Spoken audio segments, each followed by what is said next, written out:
What a game! Crazy ending! Nakakakilabot ang naging laban sa crunch time. Kulang na lang magsuntukan na si Lebron at Anthony Edwards. May susugurin pa si LBJ.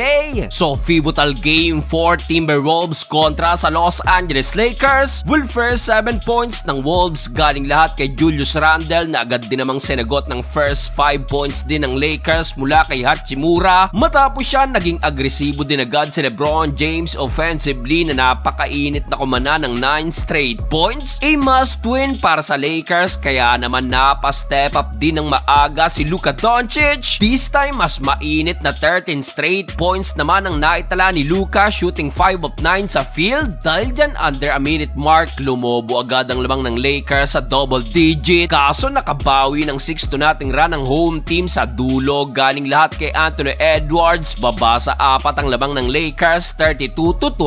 Second quarter, LBJ pinatahimik agad ng crowd sa kanyang another 3-pointer. Kaso eto't malaking problema dahil nasungkit agad ni AR ang kanyang third personal foul. Buti na lang at nanatiling mainit din si Luka na kumanari ng back-to-back 3-point shot. Grabe ang dynamic duo ng Lakers na so far meron ng combined 38 points, 19 kay Luka at 19 din kay LBJ. Yun nga lang at hindi pa rin makalayo ang Lakers dahil kay Ant-Man at Julius Randle na meron na rin combined 30 points. Grabe rin ang pamimisikal na ginagawa ni Edwards kay LBJ. Kulang na lang magsuntukan ng Olympics teammate. Under a minute mark nang kinabahan naman ang lahat sa nangyari kay Edwards, pero gooding naman at pinagpaglangyan ng Wolves superstar. Sa dulo, kumana pa si Julius Randle ng wing 3-pointer for the lead, 61-58. Start of the third quarter, nang gulat ang Lakers. Napakainit na 11-0 run. Nagpaulan agad ng 3 straight 3-pointer si Rui, Luka at Austin Reeves. Dahil dyan agad na napatawag ng timeout ang Minnesota Timberwolves, 69-61. Well, hindi pa natapos dyan ang run ng Lakers. Austin Reeves again another 3-pointer, pero after nyan tinding bawi rin ang nagawa ng home team, a total of 9-0 run. Hype na naman si Julius Randle, pero pinatahimik agad dyan ni Luka. Tinanggalan ng angas sa kanyang bank shot. Nasundan pa yan ng end 1 ni LBJ. Pinagpag din ng 3 defender. Bukod kay Luka at LBJ, dito nag-step up na rin si Rui at AR na meron na rin combined 29 points. Patapos na ang third period, ng ma-beast mode pa si Lebron kay Rudy Gobert. Abay, binigyan pa naman ng siko sa batok si LBJ. Susugurin pa sana ni Lebron, pero butit na awat din agad natapos ang third period. Double digit lead ang baon na lamang ng Lakers, 94-84. Fourth and final quarter, Anthony Edwards na pa-take over agad matapos kumana ng back-to-back 3-point shot. Buti na lang at sinagot din agad dyan ni AR at Luka ng 5 straight points, pero grabe si Ant-Man, kumana na naman ng another 5 straight points para ibaba sa